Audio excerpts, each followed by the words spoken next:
नुपुर शर्मा ने जिस तरीके की आपत्तिजनक टिप्पणी की है प्रॉफिट साहब के ऊपर, तो ये मुसलमानों के लिए बेबर्दाश्त है। ये बर्दाश्त बिल्कुल नहीं किया। साहब ने हमें ये आश्वासन दिया कि इस पर जल्द से जल्द एफआईआर की जाएगी, लेकिन अगर ये एफआईआर अगर हम लोग इंतजार कर रहे हैं, अगर जल्द से जल्द नहीं होती है, कोर्ट का रुख करेंगे, 156 दिन डालेंगे। वो भी मैं देख रही थी उनको ऑन ईयर, तो ये एडिट कहाँ था? मैं रात को ये कंप्लेन लिख चुकी हूँ। मैं उन तमाम मुसलमानों से भी कहूंगी जो थोड़ी सी टीआरपी के लिए चैनलों पे जाते हैं और बेइज्जत होकर के आते हैं, कि तमाम लोग नुपुर शर्मा के खिलाफ कंप्लेन कराएं, एफआईआर कराने की कोशिश तो जरूर करें।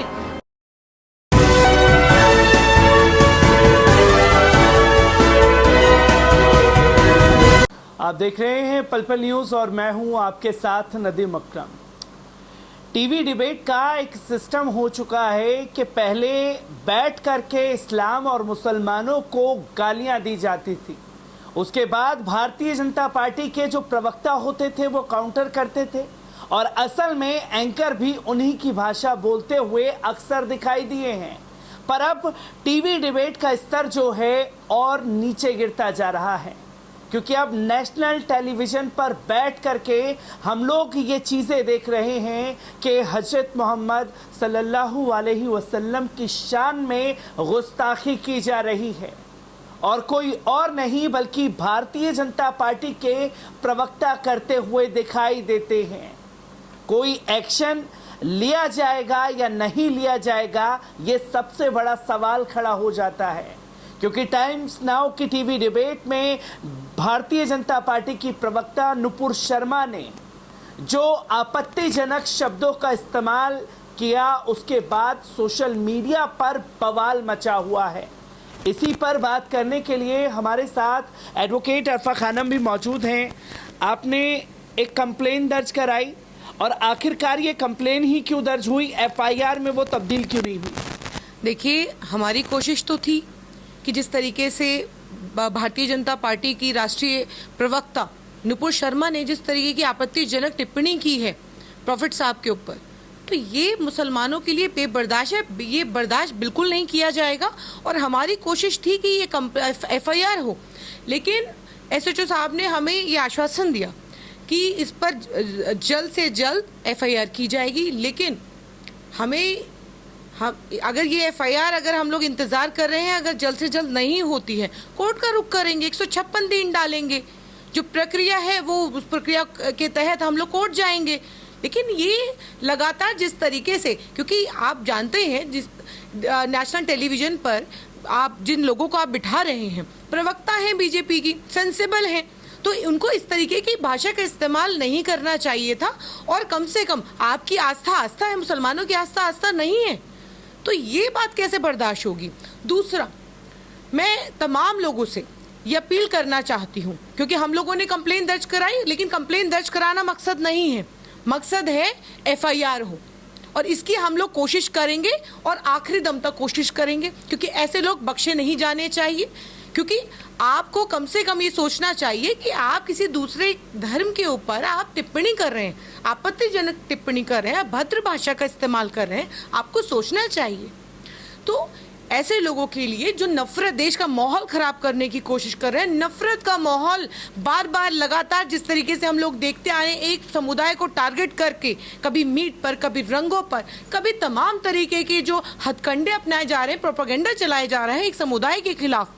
लेकिन अब बात अगर रसूल पर आई है, नबी करीम पर आई है, सल्लल्लाहु अलैहि वसल्लम के ऊपर आई है, तो मुसलमान ये बर्दाश्त नहीं करेंगे। उतना प्रोवोक कीजिए, उतना जुल्म कीजिए जितना बर्दाश्त किया जा सके। अगर ये कीजिएगा, बर्दाश्त नहीं करेंगे, एफआईआर करवाएंगे।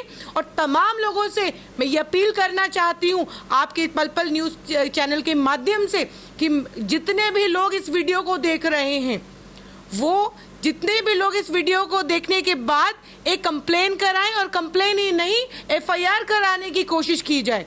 क्योंकि ये लगातार नरसिंहानंद, हम लोगों को याद है, नरसिंहानंद के बाद लगातार इस तरीके से ये जो अपनाया हुआ है एक समुदाय के खिलाफ, ये बर्दाश्त नहीं होगा। क्योंकि अरफा एक एडवोकेट भी हैं आप, मैं ये जानना चाहूँगा, क्योंकि कई ऐसी घटनाएं सामने आई तो लोगों के फ़ोन कॉल मेरे पास भी आते हैं कि नदीम भाई हम जाते हैं, वो कंप्लेन तक नहीं दर्ज कराते, और अगर हम डायरेक्ट एफआईआर दर्ज कराएं तो वो कैसे लोग करा सकते हैं नुपुर शर्मा के खिलाफ? देखिए, प्रोसीजर साफ है। अभी आप मैं सभी लोगों से यही अपील कर रही हूँ कि एक कंप्लेन लिखित कीजिए, चाहे आपको टाइप करा के करना है, जैसे मर्जी कीजिए, लेकिन कंप्लेन कराइए। और कंप्लेन करा करके आप पुलिस स्टेशन के अंदर जाइए। देखिए सभी अधिकारी, मुझे नहीं लगता ऐसे हैं, क्योंकि शाहीन बाग पुलिस स्टेशन में हमने जा कर के बात किया, वहाँ पर कहा कि हमारी धार्मिक आस्था को ठेस पहुँची है। जिस तरीके से ऐसे लोग जो अभद्र भाषा, अभद्र टिप्पणी करते हैं, तो ऐसे लोगों के खिलाफ कार्रवाई होनी चाहिए जो देश का माहौल खराब कर रहे हैं। तो हम लोगों को ये कंप्लेन जो है, मैं आपके सामने आपके चैनल के माध्यम से दिखाना चाहती हूँ। ये कंप्लेन जो है ये रिसीव करके मिली है, और अगर रिसीव करके नहीं मिलती है तो 156(3) है, कोर्ट के अंदर जाइए, कोर्ट में 156(3) के तहत आप FIR करा सकते हैं। तो देखिए ये बहुत सिंपल है कि अगर किसी भी पुलिस स्टेशन के अंदर अगर आपकी कंप्लेन रिसीव नहीं हो रही है तो फिर कोर्ट का रास्ता है, 156(3) के तहत आप जाइए। आपने भी कंप्लेन लिखी है, किन बातों को ज़्यादा कोट करके कंप्लेन में आपने लिखा है कि जिसके चलते नुपुर शर्मा के ऊपर कार्रवाई होगी? देखिए इसके अंदर टाइम्स नाउ पर जिस तरीके से उन्होंने नबी करीम सल्लल्लाहु अलैहि वसल्लम के बारे में जिस तरीके की भाषा का इस्तेमाल किया, तो देखिए वो हम लोगों ने बहुत सारी, मैं आपको इसमें पढ़ के क्या बताऊं, क्योंकि सारी इसके अंदर उन्होंने गुस्ताखी रसूल के ऊपर उन्होंने जिस तरीके से टिप्पणी की है, तो वो धार्मिक आस्था को ठेस पहुंचाने वाला है, देश का माहौल ख़राब करने वाला, एक समुदाय के खिलाफ जिस तरीके की आप क्योंकि हमारी आस्था है कि जो नबी करीम सल्लल्लाहु अलैहि वसल्लम है, हम उनकी उम्मत से हैं, तो हमारे लिए वो रोल मॉडल हैं, आइडल हैं। तो आप अगर किसी दूसरे धर्म के किसी भी धर्म गुरु, किसी के भी अगर आप मानने वाले को अगर आप किसी भी तरीके से अगर आप टिप्पणी करते हैं, तो वो उसकी आस्था को ठेस पहुंचेगी। तो इसीलिए हमने ये कंप्लेन दर्ज कराई है कि कहीं ना कहीं एक माहौल भी, क्योंकि जाहिर सी बात है अगर आप किसी दूसरे धर्म को अगर आप भला बुरा कहेंगे या किसी के धर्म गुरुओं को भला बुरा कहेंगे तो उसकी धार्मिक आस्था आहत होगी। क्योंकि अरफा ये तो नुपुर के खिलाफ कंप्लेन हुई है, क्योंकि हम लगातार देख रहे हैं कि टीवी चैनल डिबेट में ये गंदगी परोसी जा रही है। क्या टाइम्स नाउ उतना बड़ा गुनहगार नहीं है जिसने ये वीडियो को प्रसारित किया और बल्कि ऑन एयर जाने दिया? बिल्कुल है, वो भी गुनहगार हैं, क्योंकि उनको तभी के तभी नुपुर शर्मा जैसे लोगों को रोक देना चाहिए। असल मायने में देखिए कुछ ऐसे चुनिंदा लोग हैं, मैं तमाम जो हमारे देश के अंदर तमाम हिंदू जो समाज है, हिंदू समाज के तमाम लोगों से जो ऐसी सोच नहीं रखते हैं, ऐसी सोच के मालिक नहीं है, उन लोगों से मैं कहूँगी कि बाहर आइए। पढ़े लिखे लोगों से मैं अपील करूंगी, बाहर आइए। देश का माहौल ख़राब हो रहा है, बहुत ज़्यादा ऐसे लोग देश को तोड़ने का काम कर रहे हैं, और हमें और आपको मिलकर देश को जोड़ने का काम करना है। क्योंकि आप जैसे लोग जो घर में बैठे हैं, पढ़े लिखे होकर घर में बैठ कर के ये सोच रहे हैं कि देश कहाँ जा रहा है, महंगाई, इन सब के ऊपर बात नहीं हो रही है, चर्चा नहीं हो रही है। चर्चा किस पर हो रही है? हिंदू मुसलमान पर, क्योंकि ये आपको उसी जगह लाकर खड़ा करना चाहते हैं। ये चाहते हैं कि सिर्फ और सिर्फ बात हो हिंदू मुसलमान पर, अब बात हो अमीर गरीब पर बात करने के लिए कोई तैयार नहीं है। इन्होंने अमीर गरीबों को बांट दिया है जगह जगह। पहले इन्होंने आपको बुलडोज़र की नफरत की राजनीति में फंसाया, जगह जगह बुलडोज़र जो आया और बुलडोज़र के ऊपर इन्होंने महीनों राजनीति की, उसमें आपको फंसाए रखा ताकि आप जो बेसिक मुद्दे हैं, जो आपके जो बिल्कुल ग्रास रूट से जुड़े हुए मुद्दे हैं, आप उस पर बात ना करें। तो ऐसे लोग देश का माहौल ख़राब कर रहे हैं। देश के अंदर आपसी भाईचारा, जो अमन शांति से लोग एक दूसरे के साथ रहते हैं, वो माहौल ख़राब करने की कोशिश कर रही है। मैं तमाम हिंदू भाइयों से कहूँगी, बाहर आइए, इस देश को टूटने से बचाइए। ज़रूरी है आप लोगों का बाहर निकलना, क्योंकि अगर आप लोग बाहर नहीं निकले तो ये देश कहाँ से कहाँ चला जाएगा और फिर अफसोस करने का कोई फ़ायदा नहीं। क्योंकि जब तब FIR कंप्लेन की बातें आई, ट्विटर पर हैशटैग चलने लगा अरेस्ट नुपुर शर्मा, तो नुपुर शर्मा का एक जो बयान है वो सामने आता है कि मैंने ऐसे कोई शब्द नहीं किए। जो पत्रकार हैं मोहम्मद जुबैर ऑल्ट न्यूज़ के, उन्होंने मेरी बातों को मोक करके चलाया, मेरे ये शब्द नहीं थे, मेरे खिलाफ मुसलमानों को भड़काने की कोशिश की है। कल को मुझे कुछ होता है तो उसके लिए पत्रकार साहब ही जिम्मेदार होंगे। देखिए ये लोग जब फंसते हैं तो इस तरीके की भाषा का इस्तेमाल करते हैं कि मैंने ये नहीं कहा और मैंने वो नहीं कहा। मैंने खुद टाइम्स नाउ पे मैंने खुद देखा है, उनका वीडियो मेरे पास मौजूद है कि आप ये कह रहे हैं कि जब वो ऑन एयर जा रहा था हम तभी देख रहे थे, और तभी देख करके मैंने ये कंप्लेन, ये मैंने सुबह नहीं, मैंने रात को ही ये कंप्लेन जो है लिख ली थी और सुबह हम लोगों ने इसको कंप्लेंट दर्ज कराई है। तो मैं ये कहना चाहती हूँ कि देखिए इस तरीके से करने से कुछ नहीं होगा। ये वो आप अपने आप को बहुत सेंसिबल कहती हैं और आप राष्ट्रीय प्रवक्ता हैं, इनको राष्ट्रीय प्रवक्ता कैसे बना दिया इन्होंने?